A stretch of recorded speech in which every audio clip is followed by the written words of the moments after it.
嚟緊我哋呢個戶型呢，就係大戶型單位，亦都係華雄嘅超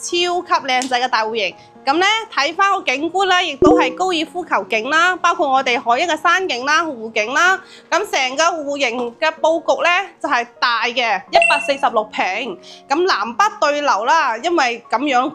嗰個開揚性啊、通風採光亦都係非常靚仔嘅。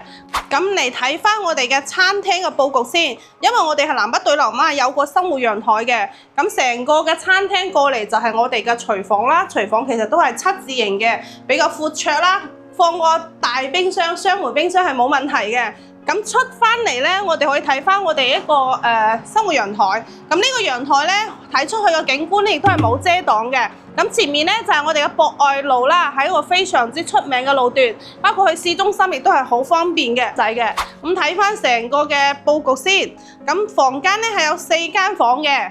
中規中矩，每間房佢都有佢嘅特定嘅一個空間。咁書房或者係我哋嘅客房，包括我哋嘅一個公共嘅一個房間，包括工位，可以睇翻我哋成個佈局嘅亦都係非常合理嘅。加上我哋主人房呢係有個衣帽間嘅設計，咁成個主人房呢個景觀呢，亦都可以睇翻我哋嘅一個高爾夫球景啦，包括海欣嘅山景啦、湖景啦，都係非常之靚嘅。咁呢個樓盤呢，之前一直都係賣緊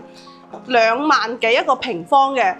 包括我哋而家係市中心有咁高標準嘅一個3.0嘅住宅呢，其實係好少有嘅。包括而家華雄呢，佢開發商呢係做品質樓盤嘅，佢嘅小區啊，包括佢公區啊，包括佢嘅交樓標準都係非常之高。咁而家佢降咗價，咁11000幾，對於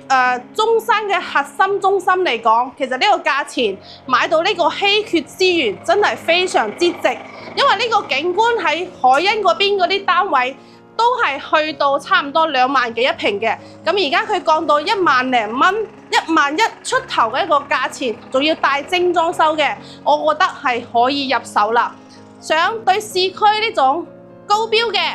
稀缺資源嘅，包括我哋嘅豪宅標準嘅，因為佢前面咧係有別墅區嘅，所以前面係無遮擋一個景觀，包括佢個空氣啊同埋交通啊都係非常之便捷嘅。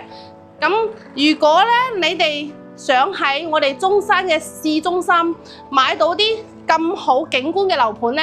我覺得呢個盤非常適合你。感興趣嘅快啲聯絡華姐睇樓。